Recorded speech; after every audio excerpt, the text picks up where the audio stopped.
Hola a todos, pues nada, ahora vamos a empezar con el Cineforo. Hoy nos acompaña Manuel Nicolás Meseguer, que es profesor titular de Comunicación Audiovisual en la Universidad de Murcia e investigador en Historia de Cine. Dirige también el aula de cine en la universidad y desde 2016 programa la Sala de Cineastas, que es una iniciativa de la Unión de Cineastas con la colaboración de la Filmoteca Regional para promover el cine español independiente. Ha trabajado como profesor en la Escuela Superior de Arte Dramático de Murcia y en el Centro de Estudios de la Ciudad de la Luz, en Alicante, y es miembro de la Asociación Española de Historiadores del Cine, de la Unión de Cineastas y de Cinemur. Ha publicado, es que tiene un currículum súper amplio este hombre, ha publicado muchísimos artículos, tanto en Alemania, Francia, España, Brasil, y también veo también que es cineasta. Y nada, aunque no pertenezca, digamos, al ramo de la filosofía, también de la Sociedad de Filosofía queremos dar distintas perspectivas a distintas voces para poder enfocar las películas, y sobre todo ahora que terminamos con el ciclo de la rebelión de las máquinas. O sea, Manolo, cuando quieras. Vale, muchas gracias, buenas tardes. Por una parte, antes de nada, disculpen que no haya venido a la presentación, que no haya podido estar en el momento de la presentación, porque me ha surgido un imprevisto del inicio, pero bueno, aquí estamos con el... lo cojo mejor. Sí, eso, que abordamos todo desde este momento. Y nada, antes de la presentación solamente les quería mencionar que no sé quiénes de ustedes habrán visto la película, es un segundo visionado, porque es una de esas películas que, y bueno, por la situación en la que estamos, la que me imagino que hay espectadores que han venido, o sea, que la habían visto ya y han venido por volver a verla, incluso por estar en este coloquio, y habrá gente que la ha visto por primera vez.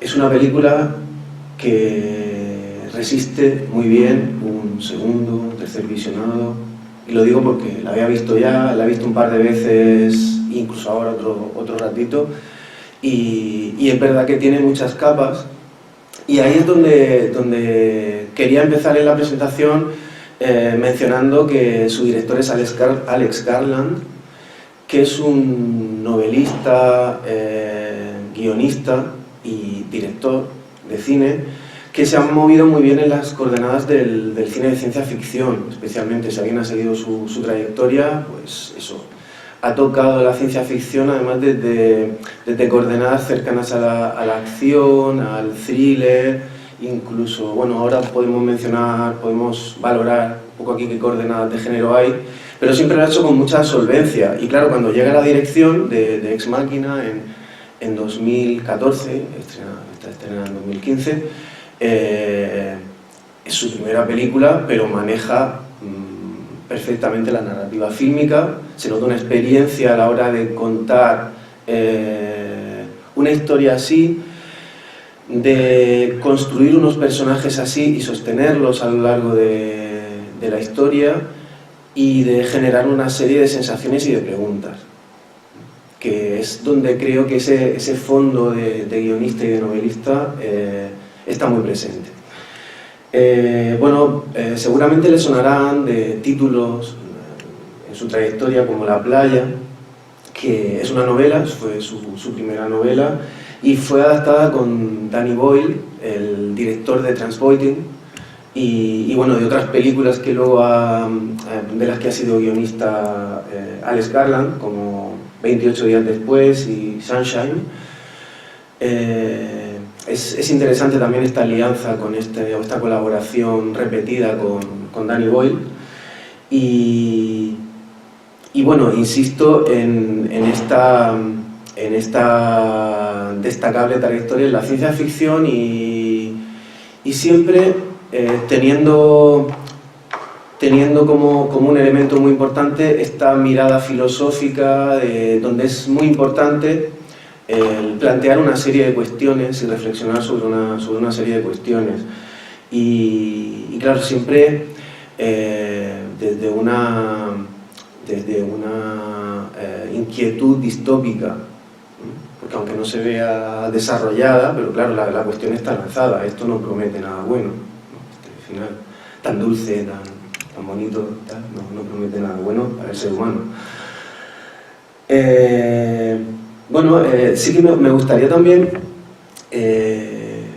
si lo pensamos fríamente, cuando decía que es un director, un guionista, un escritor que se maneja muy bien en las coordenadas de la ciencia ficción, lo digo también porque el argumento en realidad es un argumento poco prometedor. Si yo le llego a un productor y le digo, tengo una historia buenísima sobre un tipo que construye un robot de inteligencia artificial que acaba rebelándose contra él. Dices, bueno, desde Frankenstein, si nos ponemos así, esa historia ya la han contado muchas veces, ¿no? Claro, eso en realidad nos pasa con muchísimas películas, ¿no? Hay géneros como el western que repiten sistemáticamente casi la misma trama en distintas vertientes de venganza, de viajes buscando algo. Aquí tenemos una de esas historias de rebelión de las máquinas, pero ¿qué es lo que interesa en este argumento?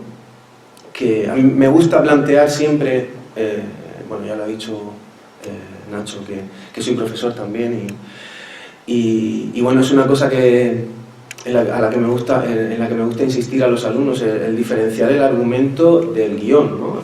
Hay una historia, pero luego un guión cuenta esa historia desde algún sitio. Desde algún sitio, me refiero a desde una perspectiva, una voz, un momento. La historia, a esa historia se le va a dar un momento.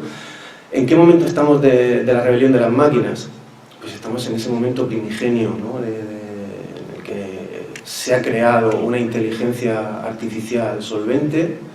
Tenemos ese momento en el que están en un contacto aparentemente idílico, creador y criatura, y donde hay una primera toma de contacto con el ser humano inocente, de esa ingenuidad que podemos tener cualquiera de nosotros, ¿no? ante una inteligencia artificial. Eso ya es una posición particular de esta película. Claro, el otro enfoque por el que nos va atrapando es la experiencia. ¿Qué experiencia nos propone ante esa historia? No solo nos da unas coordenadas en las que, claro, nos define muy bien quién es el creador, su perfil humano, y claro, nos sitúa unas coordenadas histórico-culturales, sociales, tecnológicas muy cercanas al presente. Ahora mismo este creador, gurú de la tecnología, de las comunicaciones, etcétera, bueno, todos podemos pensar en determinadas personas, ¿no? Desde Steve Jobs, el de Facebook, Zuckerberg, y el Tesla, ¿no? Que no sé Elon Musk. Eso, pensamos en este tipo de perfiles de super magnates, millonarios, además visionarios, mentes privilegiadas desde su infancia, ¿no? Pero al mismo tiempo con una dimensión también traumática por perfiles humanos, de relaciones sociales a lo mejor limitadas, pero bueno, está todo trazado aquí. Vemos esas coordenadas que nos resultan familiares y que nos recuerdan que la ciencia ficción es un género que habla del futuro, pero desde el presente. Cualquier película de ciencia ficción, por mucho que nos sitúe en el año 3500, es una película del año en el que se hace y que proyecta los miedos, las expectativas, las inquietudes de sus creadores y del público al que va dirigido, evidentemente.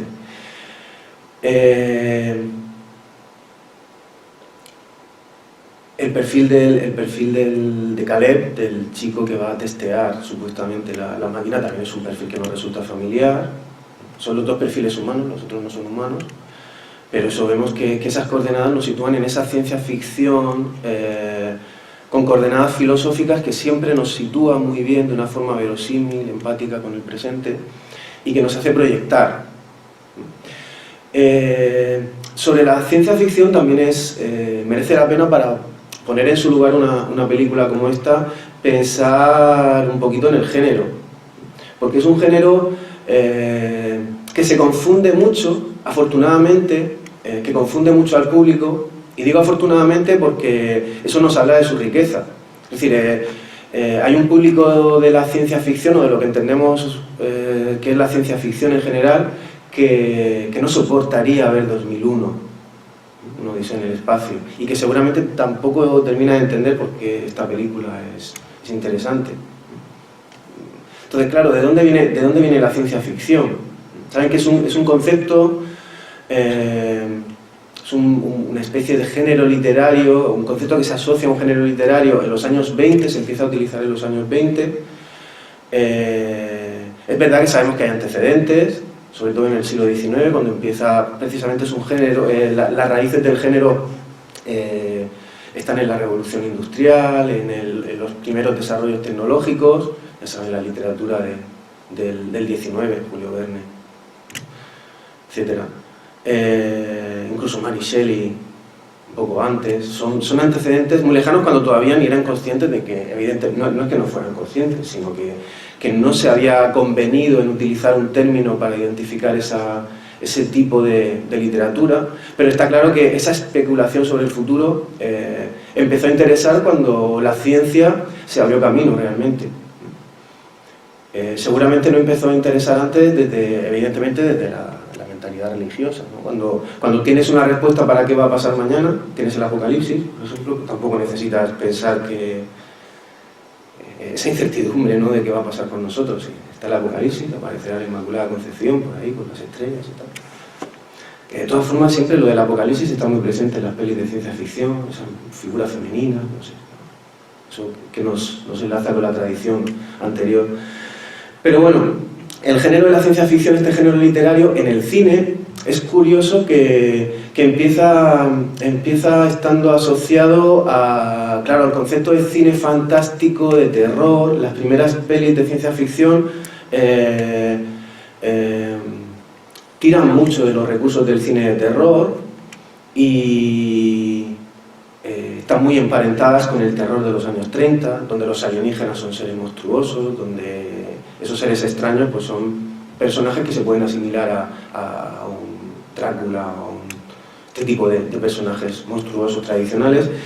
Pero es interesante que a partir de los años 50, cuando se empieza a volcar bueno, está en la literatura primero, evidentemente, pero en el cine cuando se empieza a volcar toda esa inquietud por los avances tecnológicos, la capacidad de la tecnología para autodestruir, para destruir al hombre, al que ha desarrollado esa tecnología, empieza a inquietar, además masivamente, ¿no? Y si pensamos en la posguerra, en la época de la Guerra Fría, con el terror nuclear, ¿no? Y todo esto, pues es evidente que es un género que se asocia en gran medida al terror, pero en el que se van filtrando estas inquietudes que se comparten con el pensamiento filosófico, ¿no?, sobre el futuro, fundamentándose cada vez más esa especulación en bases científicas. Y es ahí donde surgen propuestas a partir ya de finales de los 50, años 60, como 2001, incluso El planeta de los simios. Y por supuesto el género de la ciencia ficción sigue tomando coordenadas de distintos géneros como la acción, las aventuras, véase Star Wars, ¿no?, donde nada que ver, ni falta que le hace, evidentemente, porque las posibilidades son muchas, ¿no? El cine ofrece muchas experiencias. Y evidentemente hay películas asociadas al género de la ciencia ficción donde lo único que tienen de ciencia ficción entendida desde esta definición que ya se ha convertido en clásica con las coordenadas científicas, filosóficas, básicamente estas coordenadas no están y solamente el pretexto es que están situadas en el futuro, pero no pretenden explicar lo que va a pasar ni lo que nos preocupa, ¿no? Bueno, esta película se sitúa en esta vertiente, como les digo, científica, de inquietudes filosóficas que a una gran parte del público de la ciencia ficción le interesan mucho. Y es aquí donde, como les digo, la propuesta es muy interesante, por donde nos sitúa en ese momento de la rebelión de las máquinas, y como les decía antes, por la experiencia. la experiencia que ofrece al espectador. Porque volviendo al tema de historias y guiones, ¿no? Y de argumentos y guiones, los argumentos pueden estar muy bien, pero una película es una experiencia estética. Es una experiencia, y en este sentido, seguro aquí estamos en un ámbito filosófico, sabemos que la palabra estética se utiliza muy mal generalmente porque se queda en la superficie se utiliza como sinónimo de plástica, ¿no? Plástica de una película. Estamos hablando de experiencia estética en todas sus dimensiones, ¿no? En lo sensorial que te lleva a lo emocional y que te lleva a lo intelectual, ¿no? A la reflexión. Esta película como experiencia estética nos sostiene una serie de sensaciones, unas inquietudes, un viaje que acompaña a los personajes, que nos lleva de uno a otro, que nos va trasladando de la conciencia de uno a la conciencia de otro, y que bueno, nos sitúa en las coordenadas de la ciencia ficción, pero también del thriller, y la música es un elemento de puesta en escena que nos recuerda, nos sitúa muchas veces en una atmósfera de thrillers, en el qué va a pasar, en la inquietud, en el miedo, en algo inminente que va a cambiar todas las cosas, e incluso en el terror. Ahí seguro que habrá momentos en los que hemos sentido esas sensaciones que sentimos cuando vemos una peli de terror, ¿no? Aunque en la diégesis de la película, en la lógica, en el universo de los personajes, no cabe el terror. Yo eso veo que como que la película nos proyecta estas cosas en la experiencia, pero yo veo que los personajes no tienen miedo, ¿no? No tienen miedo de darse la espalda, por ejemplo. Están en una lógica en que dice, ¿cómo Steve Jobs, que me ha invitado a su casa de la cascada y tal, me va a dar con... ¿sabes? En principio al final le da porque le tiene que dar, ¿no? Porque ya se le ha ido de la mano la situación, pero vemos como ahí hay un universo dentro de la película que está dentro de una lógica realista, de ciencia ficción seria y tal, y luego una experiencia con nosotros que juega un poco más, ¿no? Que nos lleva a jugar a otras cosas, a otras inquietudes. Vale, aquí podríamos ir también a la solvencia de Alex Garland como guionista. Perdonad que abuse de la palabra solvencia porque tampoco quiero entrar en la crítica, ¿no? Decir la peli está muy bien, tal, porque no me parece tampoco la manera. Digo la solvencia porque me parece muy convincente, me parece muy acertada las soluciones que adopta, la forma de llevar sus ideas. Vemos que la película es un diálogo. Imaginaos lo que os decía antes, si llego como guionista y le digo a un productor voy a hacer una peli sobre la rebelión de las máquinas y tal, seguro que a la gente le va a encantar. El productor dirá, ostras, otra vez. Y además, los personajes se pasan toda la película hablando. El 80% del tiempo los personajes están sentados, o haciéndose el desayuno, o tomándose una copa, o descansando después de caminar y tal, hablando. Eso a un productor le puede asustar mucho, ¿no? Sobre todo a un productor cuando tienes que meter mucha pasta.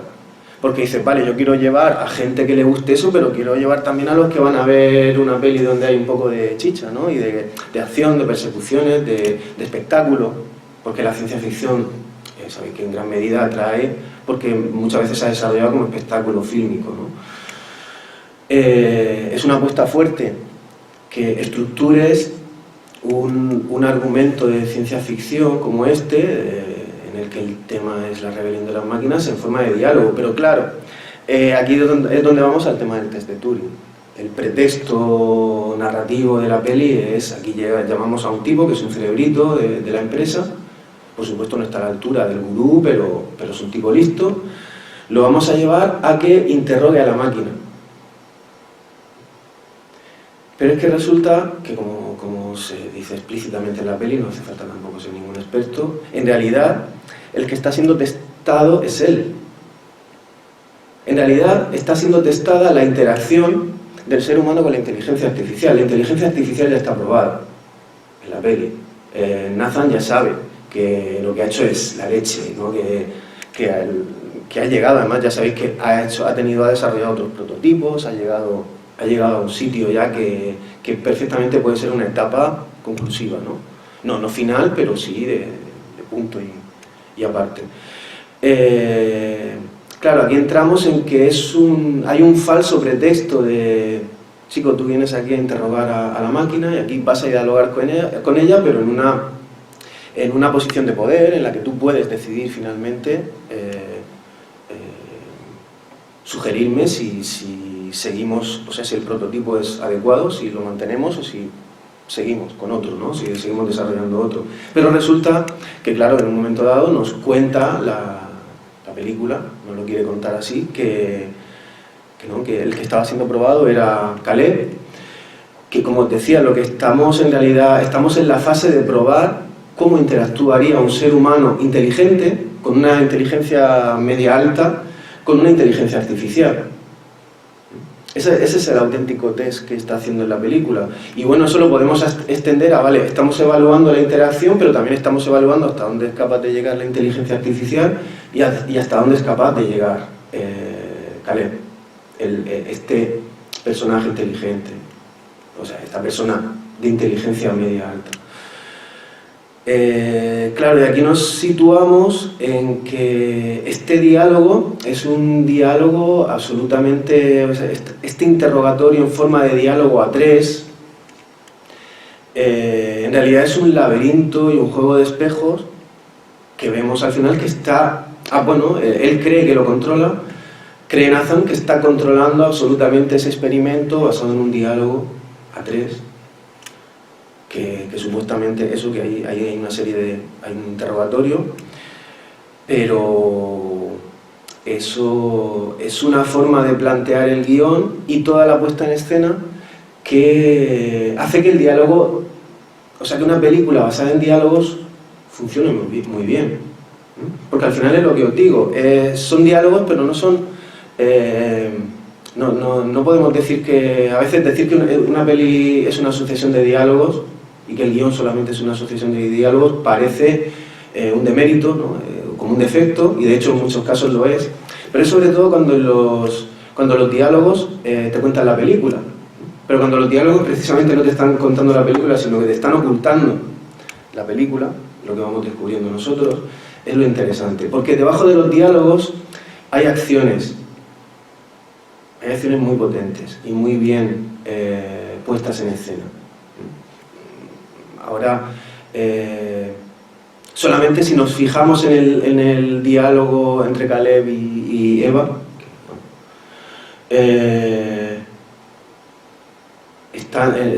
pensad por ejemplo en el diálogo en el que ella dice, ahora te voy a interrogar yo a ti, ahora te voy a evaluar yo a ti, ¿no?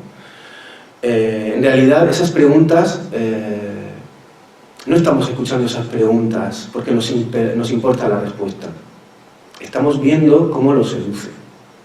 Estamos viendo una acción de seducción. Y eso es lo potente del diálogo. Y esa seducción se pone en escena con un elemento que bueno, es muy destacable en toda la película, y es la dirección de actores. Vemos un planteamiento de la interpretación de los actores. Claro, también estamos en el año 2022, con todo lo que ha llovido, todas las teorías, todas las técnicas interpretativas, todos los grandes maestros, todo lo que se ha mezclado y se ha enriquecido. Es decir, ahora un actor no llega al cine. Cualquiera de estos actores no ha llegado al cine porque estaba trabajando de electricista en un estudio y le han dicho, oye, chaval, interpreta. Toda esta gente viene de una reflexión sobre el trabajo del actor, sobre el cuerpo, sobre la voz, sobre el rostro, sobre la gestualidad, donde vemos ese control de la gestualidad minucioso. Ya no se trata de ser naturalista o no naturalista, si al final el naturalismo también es una construcción estética, no sé, nosotros a lo mejor ni siquiera en la vida real somos naturalistas. Nosotros cuando nos pasamos también nuestra gestualidad, es muy discutible que en realidad seamos naturales, ¿no? Pero eso, vemos que, por ejemplo, el trabajo que hace Alice Vikander es un trabajo maravilloso, ¿no?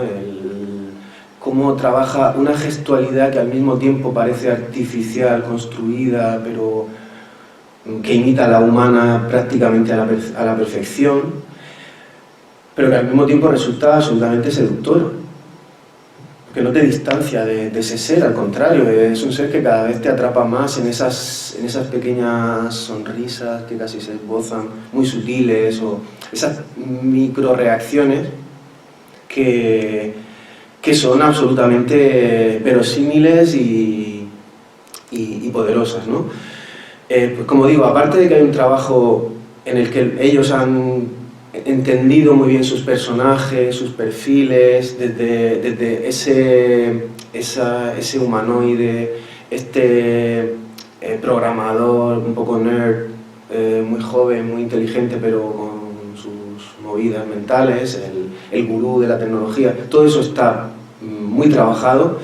Lo que es muy interesante es que, y para esto os sugiero lo del segundo visionado, ¿no? Porque nosotros vemos sus interpretaciones cuando creemos que lo que están diciendo es sincero, pero si veis la película otra vez y sabéis todo lo que hay debajo de los diálogos, os dais cuenta que lo otro también está. O sea que nosotros vemos que la humanoide, que Eva, está seduciendo a Caleb, pero cuando veáis la peli otra vez, os dais cuenta que Eva está manipulando a Caleb. O sea, en la interpretación de Alice Vikander se ven las dos cosas. A lo mejor es un poco efecto Kuleshov, no sé si sabéis eso, ¿no? De que al final cualquier gesto, ¿vale? Al final proyectamos nosotros. Pero el caso es que cuando proyectamos las dos cosas funcionan. A lo mejor es eso también, como lo de los cuadros de barrocos que dicen me muevo para acá y me miren, me muevo para acá y también, ¿no? Pero el caso es que funciona. Entonces, eso es muy destacable. Igual que es muy destacable otro elemento de la puesta en escena, y no voy a profundizar en todos porque no nos daría tiempo, y también Nacho cuando eso me da mucho bien. Hay un elemento que funciona muy bien a la hora de entender ese guión laberíntico, con ese juego de espejos y de espacios confusos y tal, que es la casa. O sea, la creación espacial, ahí estaríamos hablando, claro, de dirección de arte, de diseño de producción, de trabajo de decorados, todo ese departamento de arte, ¿no? Y por supuesto toda la conceptualización que hay detrás, que eso también es labor del guionista, del director, que cuando habla con su equipo de arte le dice, oye, la casa, como pasa en una buena película, igual que el vestuario es el personaje o es un estado del personaje, la casa es el personaje. Y la casa es el personaje, pero también es su historia, y vamos a contar lo que está haciendo, ¿no? Y su casa es su mente. Y esto no es forzar, os aseguro que no es forzar una interpretación de que al final todo está súper conectado y tal. Es que pensad que esto se hace de cero, ese espacio se hace de cero, y hay un departamento de arte que trabaja para crear la casa que nos cuenta esa historia de la mejor manera posible. Y eso quiero destacar, ese tipo de elementos de la puesta en escena, igual que el sonido, que no voy a entrar en la música, en esa construcción espacial que es fundamental, incluso para entender el guión. Me gusta ver este paralelismo entre la casa y esos vericuetos laberínticos y esos juegos de espejos del guión. ¿Cómo voy de tiempo? Quedarían unos 5 minutos. Vale. Porque también hay una teniendo en cuenta esta cuestión de hay dos núcleos sobre los que estoy articulando la reflexión que os propongo, y ha sido la cuestión de la experiencia fílmica, de acercarnos a esta historia, esta experiencia estética que nos propone la forma de abordar la historia desde el género, desde elementos de la puesta en escena y la propia puesta en escena, ¿no? Entender que hay, cuando hablo de puesta en escena hablo de cuestiones como la dirección de actores, el escenario, la construcción de los espacios. Pero si vamos ya al trasfondo del contenido, de la historia, como os decía, este tipo de ciencia ficción, esta vertiente tan creativa, tan enriquecedora en la trayectoria de la ciencia ficción cinematográfica, es un cine en el que es fundamental el tipo de cuestiones que nos plantea. Insisto, hay películas de ciencia ficción donde el objetivo no es plantearnos una serie de cuestiones complejas, aquí sí. Y bueno, hay varias, no voy a decir muchas, pero sí hay varias planteadas de una forma muy sólida, muy coherente, muy continuada. Pero hay dos que me parecen muy importantes y alrededor de las que pueden girar otras. Una es la cuestión de la emoción, de la dimensión emocional del ser humano y de su relación con la razón y con la inteligencia, ¿no? La emoción. La emoción es el poder del ser humano. Seguramente sin emoción no habríamos llegado hasta aquí, pero la emoción también es un límite, ¿no?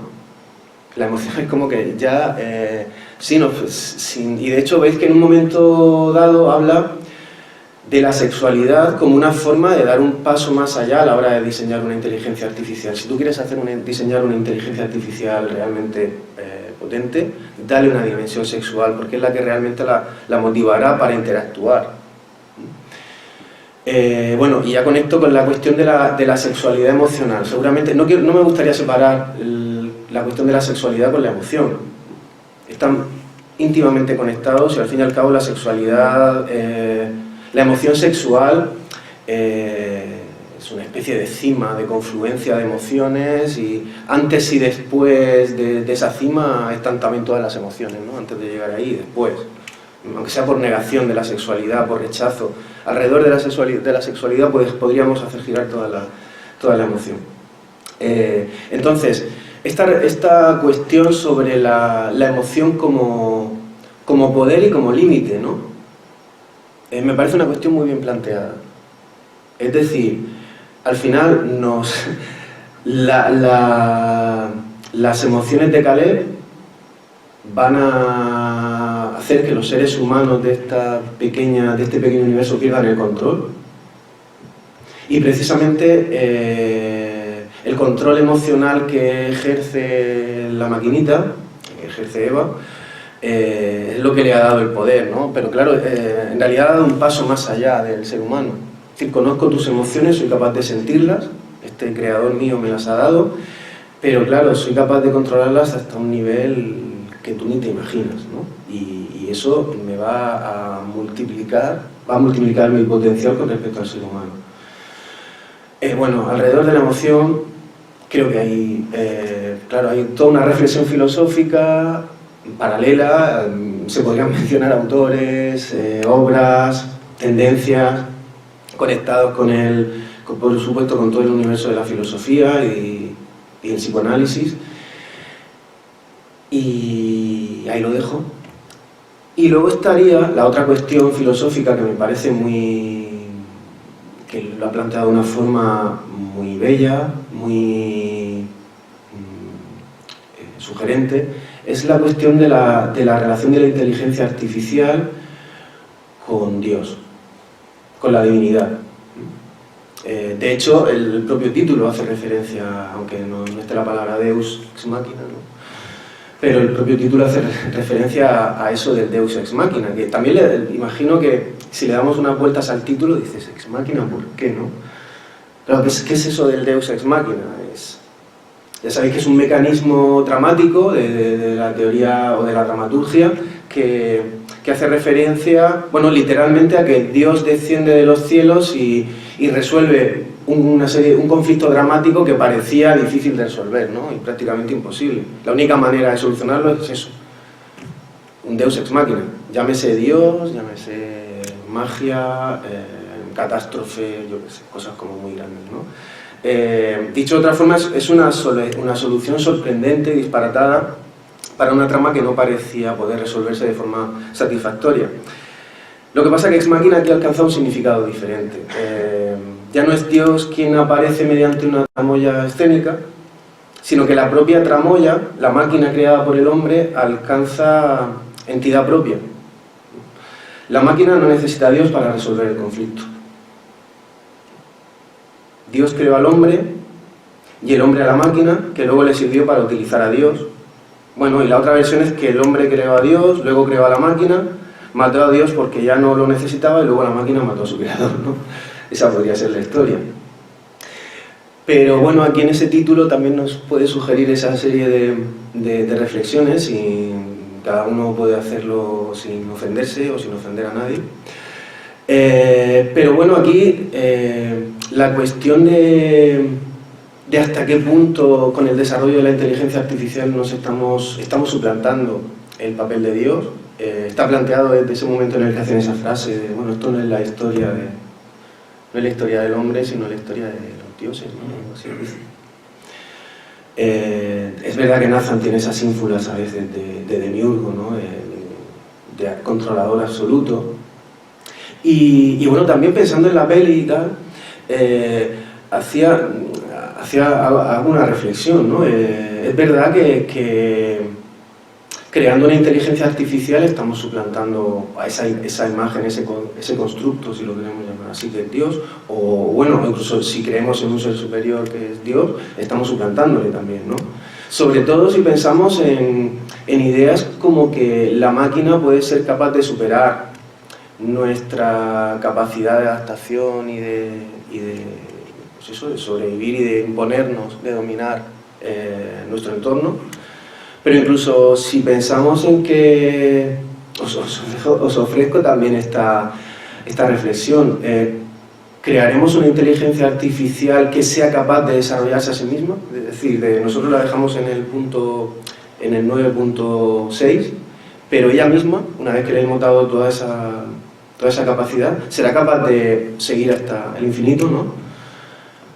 Y desde luego, si es capaz de seguir hasta el infinito, tendrá mucha más capacidad que nosotros, ¿no? Si al final le hemos dado toda esa capacidad de inteligencia. Eso casi que es ser capaz de crear un Dios. Es un Dios capaz de crear un Dios. También hay una idea que me sugiere lo de la inteligencia artificial, y es pensar que la primera inteligencia artificial que en realidad creó el ser humano es Dios. Incluso es una inteligencia artificial seguramente la más poderosa que hemos creado, ¿no? Es una inteligencia artificial capaz de intervenir en la naturaleza y de intervenir en la materia, sobre todo si tienes fe, ¿no?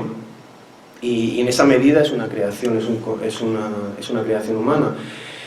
De modo que, en cierto modo, si hemos pasado por la etapa de matar a Dios y de crear la inteligencia artificial, es como un círculo, ¿no? Primero creamos una inteligencia artificial que es la que nos explicaba y nos movía, luego la hemos matado y luego hemos creado una inteligencia artificial ya basada en la ciencia, que literalmente esta es material, es más real y incluso eso puede ir mucho más allá.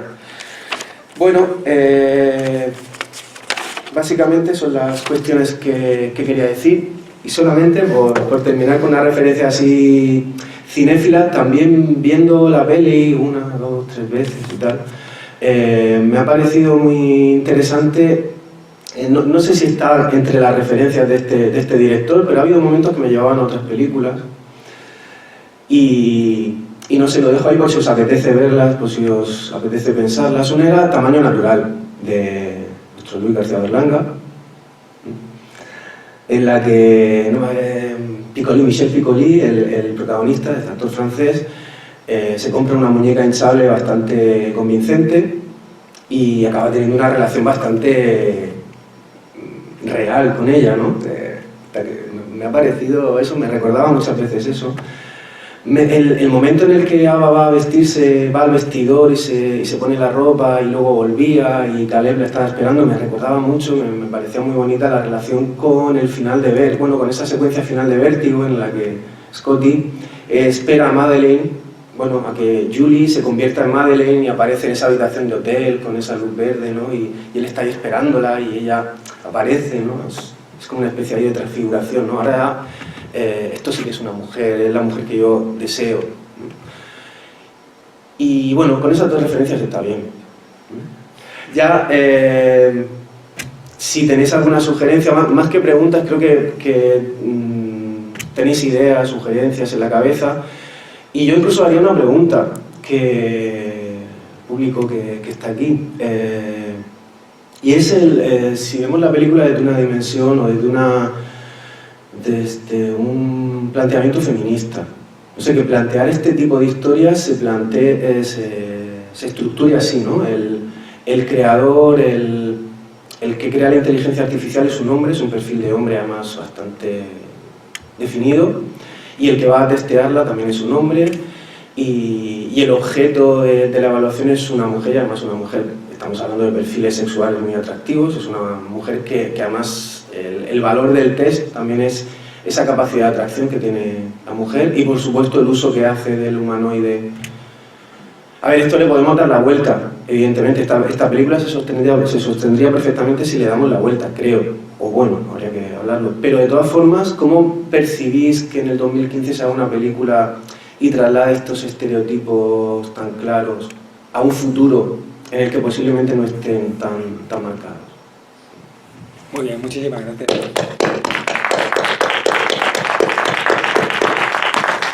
Bueno, si os parece bien, si tenéis alguna pregunta o reflexión para hacerle al ponente, que vamos, estoy encantado con la ponencia.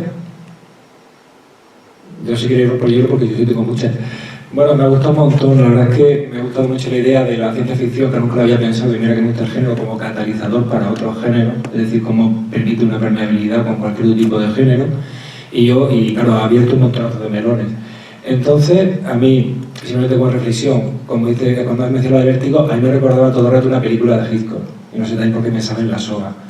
Y la idea incluso a veces me parece como una obra de teatro, incluso que tiene posibilidad para estar como una obra de teatro. Y yo la parte que yo cuando he visto esta película ya la había visto anteriormente, toda la película cuando la estaba viendo estaba pensando en la escena de cuando matan a Nathan. Porque esa escena me resultó de las más impactantes. De hecho, yo creo que es una película de ciencia ficción que más me ha gustado, pero porque compararía esa escena de cuando las dos le matan con la escena de Blade Runner, de cuando Roy acaba con su creador, ¿no? Y entonces, claro, cuando yo pienso en esa idea de la rebelión de las máquinas, cuando me tienes que decir, dame una imagen que sea la rebelión de las máquinas, esta es la imagen.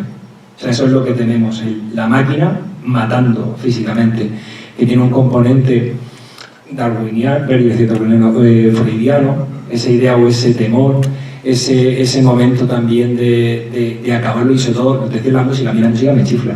O sea, tiene un punto así, entre comillas, ochentero, y aparte nunca me había dado cuenta que en el segundo visionado, por cierto, que el tema que coge el crescendo en el momento del cuchillo está sonando durante toda la película. Y me he dado cuenta justo ahora que justo en ese momento es cuando hace la subida y coge esa fuerza. Y yo quería preguntarte es, ¿qué otras películas u otros referentes crees que hay en ese momento? Decir, esta es la rebelión de la máquina, aparte del que te he dicho de Blade Runner. Si tú has visto que, por ejemplo, en el cine haya o se manifiesta en otra película o en otra obra de teatro ese momento de la rebelión de las máquinas, y normalmente la reflexión en ese momento de plantear ese momento de cuando la máquina se revela al ser humano, si crees que es eso, que es un miedo atávico que tenemos nosotros, que esto surge al principio, uno tiene un chiquillo y tiene miedo de que el chiquillo le sustituye, y en qué momento del cine tú crees que aparecería reflejado esta idea. Bueno, tampoco me quiero enrollar, tampoco no es mi especialidad, pero sí que al final lo que planteas me sugiere que el hombre siempre ha tenido un poco de miedo de la ciencia, ¿no? Y de desafiar los límites que le ha puesto la naturaleza, ¿no? Entonces, es verdad que cualquier desarrollo, en este caso tecnológico, que nos hace saltar nuestros límites, es como que genera miedo, ¿no? Y eso está planteado incluso yo creo que, bueno, no puedo decir en todas las religiones, pero vamos, en la religión que conozco está planteado, ¿no? Esas cosas se ven como un desafío a Dios, al orden constituido. Es verdad que desafiar el orden es capaz de transformarlo, o sea, desafiar un orden es capaz de transformarlo. Y creo que esto es una manifestación, una materialización de eso. Entonces, en el cine seguramente hay ejemplos incluso más allá de las máquinas, ¿no? No sé, en la ciencia, en la investigación, en el siempre ir más allá. Muy bien. ¿Alguien tiene más preguntas? Vamos, yo quería no es pregunta, es vamos, la interpretación que se ha hecho tiene muchos niveles y todos son aceptables y posibles. Lo que yo veo es que el guión en sí y la película en sí es más simple que todo esto que queremos hacer, aunque es compatible.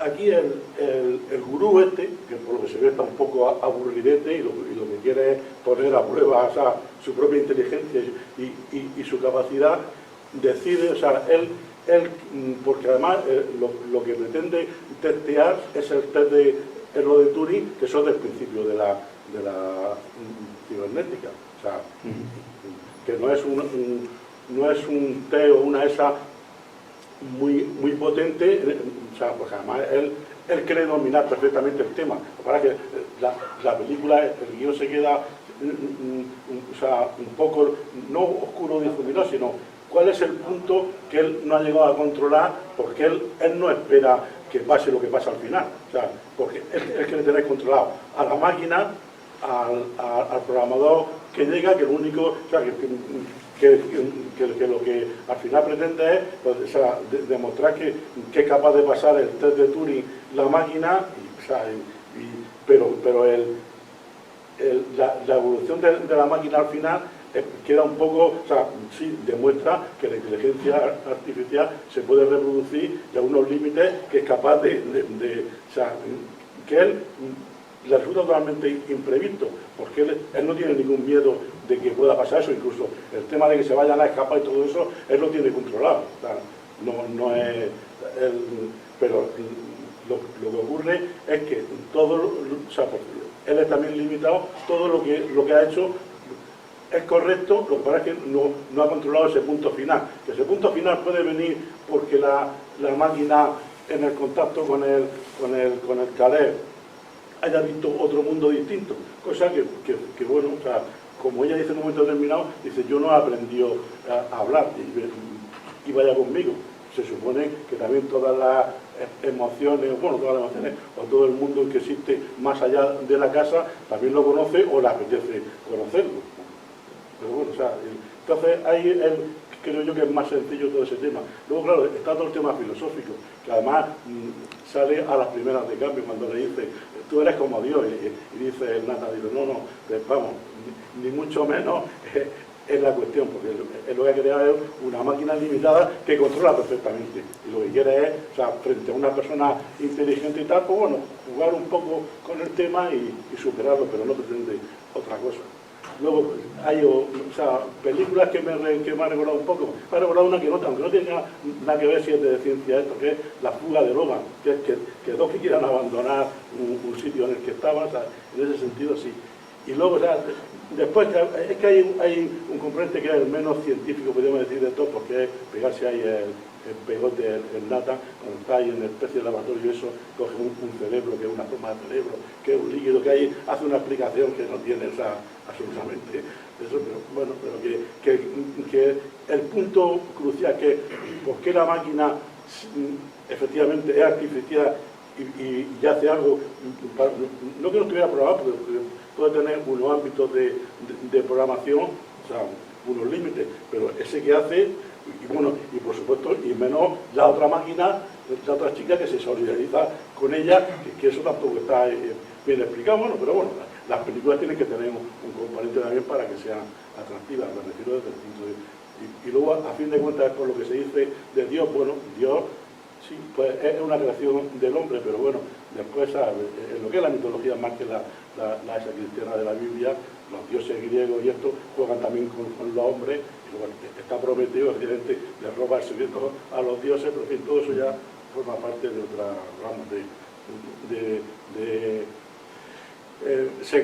secuencias sobre esto que son correctas. En lo de Vértigo y Hitchcock está bien tomado, pero bueno, sí, pero el proceso de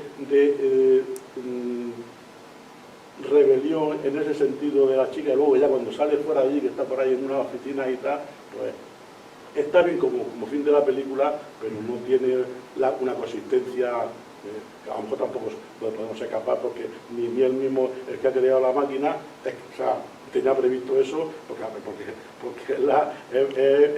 algo que se le ha escapado, porque él lo tiene todo controlado, incluso el que se quiera ni el que no quieran, pero vamos, que eso no se le pasa por la cabeza en ningún momento. Y luego, que el personaje que crea sea femenino, pues sí, pues también tiene un atractivo para la película, también podría haber creado uno masculino. Y lo único que demuestra es que la inteligencia es igual en los hombres o las mujeres y capaces de llevar a cabo esta cuestión. Entonces, yo la verdad es que la veo la película y me ha gustado mucho. Gracias por compartir.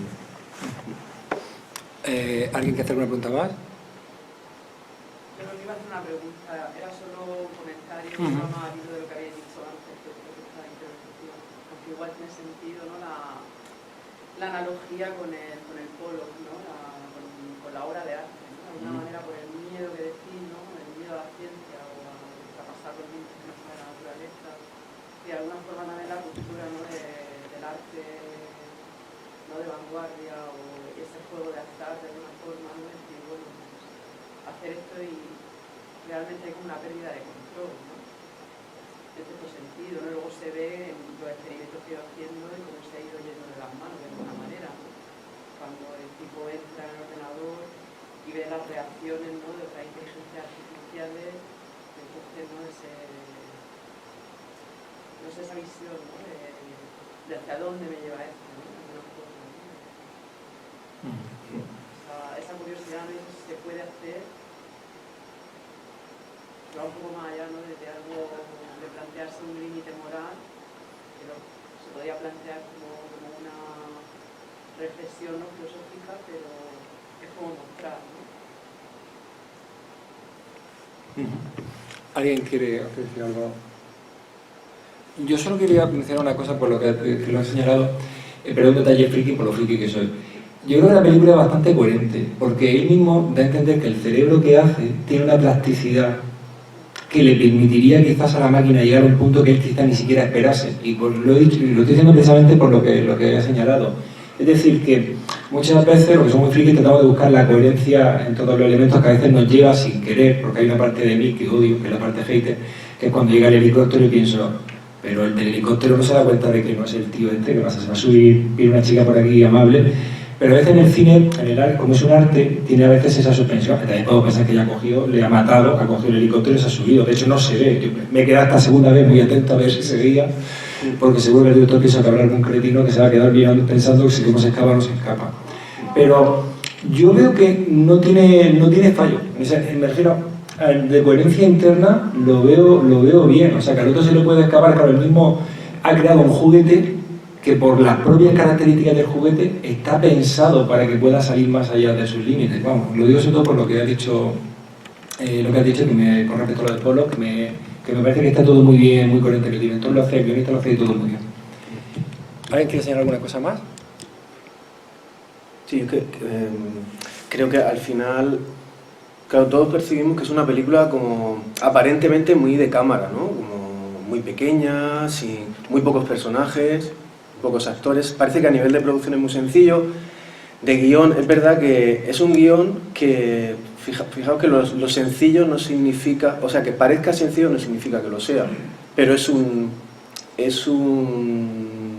buen resultado. Quiero decir, grandes obras, precisamente uno de sus valores es que parecen sencillas, y esto, un buen guión, que pretende contar una historia clara y estructurada y tal, está bien conseguido. Y los efectos especiales son espectaculares. Sí. Me refiero que el diseño de ella cuando le rompe la mandíbula, sí. O sea, parece muy sencillo, pero es que se ve genial. Sí. Pero que solamente quería decir que el director, yo creo que se plantea una película manejable, en la que diga, quiero controlar los pequeños elementos, que no se me escapen demasiadas cosas y tal, porque es mi primera película, es la película que yo quiero dirigir, no solamente la voy a escribir, sino que la voy a dirigir, y quiero precisión. Y eso... Una pequeña diferenciación sobre lo que había hecho mención. En el caso de 2001, la máquina se revela, pero además, porque le va la existencia a ella misma en ese momento. O en Blade Runner también pasa lo mismo, porque quieren acabar con ellos. Aquí en este caso no es que esté en peligro la persona que se revela, es por otra cuestión, o sea, es por un propio autodesarrollo, en fin, o porque veo una... que en ese punto veo yo la diferencia, que la rebelión de la máquina no es porque se quiera acabar con ella, sino que entra en otro nivel. Creo que en la peli sí que se dan algunos elementos como para pensar que la máquina teme por su seguridad, por su futuro. En el momento en el que se pelea con el otro, pero no, antes también lo dicen, le pregunta qué va a pasar si no pasó el test. Sí que hay una... sí que lo apunta, ¿eh? A lo mejor no está tan claro, pero lo apunta. Sí, de hecho yo he observado eso, ¿no? El tema que parece que hay ahí el clic en la conciencia de la muerte. Parece de forma sutil al principio, pero hay un momento en el que se ve una forma muy explícita. No he hablado de la conciencia, pero ahí queda eso. He hablado de las emociones, pero el tema de la conciencia... Que puede morir. Yo quería señalar que un aspecto que a mí me ha llamado mucho la atención de esta película, y esta es la segunda vez que lo veo, y creo que me ha vuelto a llamar mucha atención, es que todo el tema de las emociones, ella manifiesta emociones. Bueno, sabemos que toda la película es una pura manipulación, está mintiendo, pero hay dos emociones muy auténticas que se ven en ella. Una, la falta de piedad y compasión, pero no solamente contra el que la tenía encerrada, contra su creador, sino contra el otro que no tiene culpa de nada, que lo deja encerrado. Lo deja encerrado a propósito, le da una pequeña mentira, que te importa quedarte aquí, por favor, y lo deja encerrado, y sin ninguna compasión, piedad. O sea, yo puedo entender que podía tener odio, puede ser despiadada con el creador, pero no con el que precisamente la ayudaba a escapar, ¿no? Y sin embargo después, cuando está fuera, vemos esa fascinación, ¿no? Esa alegría, ¿no? Que es muy humana, ¿no? De estar fuera. Me gusta ese detalle porque, digamos, tiene emociones humanas, pero no es una copia de un ser humano. O sea, no es una imitación de una mujer, que es básicamente de lo que estaba hablando él, cuando habla de Pollock, ¿no? Que hay que ir más allá, que no es simplemente un automatismo, ni una copia, ni una representación de la realidad. O sea, es una creación totalmente genuina. Y realmente es eso, es el nacimiento de un nuevo ser. Y bueno, es muy interesante siempre pensar qué va a hacer a partir de ahora, cuando está suelta por el mundo de los humanos. Y no envejece. ¿Eh? Y no envejece. Que no envejece, que es realmente si encuentra, que puede encontrar la forma de... Un ser así puede hacer lo que quisiera, ¿no? Hay también una teoría friki que dicen que esta es la precuela de Matrix. Sí, ¿no? Sería ella la primera y que luego posteriormente se produciría el apocalipsis y, entre comillas, puede casar con esa idea, porque como has dicho tú, la cosa no pinta bien. Yo también me voy a pensar, ¿y los repuestos de dónde me los va a sacar? Pero claro, luego seguramente ya se las va a poder ingeniar y evidentemente qué pasará. Pero esa idea está muy bien porque lo que has dicho, el componente religioso, tanto en los números de días que sucede en la historia, que son 7 días, los nombres son todos religiosos, Nazán, Caleb, Eva, y el componente de Dios en ese sentido hasta desde el principio, eso es lo que ha señalado, estoy totalmente de acuerdo. ¿Alguien, alguna última intervención? Sí. Fíjate que en la película pensamos en Dios, la conciencia, y yo la estoy viendo por segunda vez y nada más que pienso en la violencia del hombre que pone en marcha algo pasando por encima de cualquier cosa, porque esta creación la tiene encerrada en una habitación, la somete a unas pruebas, rompe los prototipos y los obliga a trabajar para conseguir su fin. Y yo pienso más que en Dios, en el sistema educativo y en la investigación científica, sí, porque cuando tú educas a alguien o lo ayudas a crecer o a madurar, ¿para qué?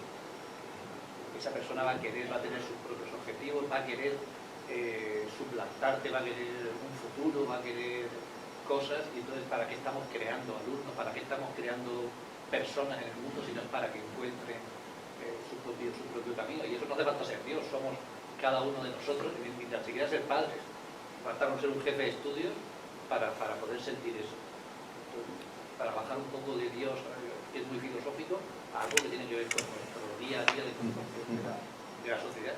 Y también, como se ha aprobado hoy lo de la ley del aborto, yo estaba pensando en la película, el tema este de la destrucción de los los prototipos y de la mejora de tal, que tiene también elementos ahí a pensar. Y como Manuel ha dicho, el tema masculino y femenino, que es un rol muy masculino, muy de hombre, de destruir lo que sobra y avanzar hacia, independientemente del coste que tenga ese proceso de experimentación. Muy bien, pues si no hay ninguna pregunta más, pues nada, muchas gracias. Con esta película concluye el ciclo de filosofía de la reunión de las máquinas. Espero que los que hayan podido ver una o varias que les haya servido, y la Sociedad de Filosofía de la Región de Murcia, ya para el siguiente año ya prepararemos otro ciclo de filosofía y cine. Muy bien, muchas gracias.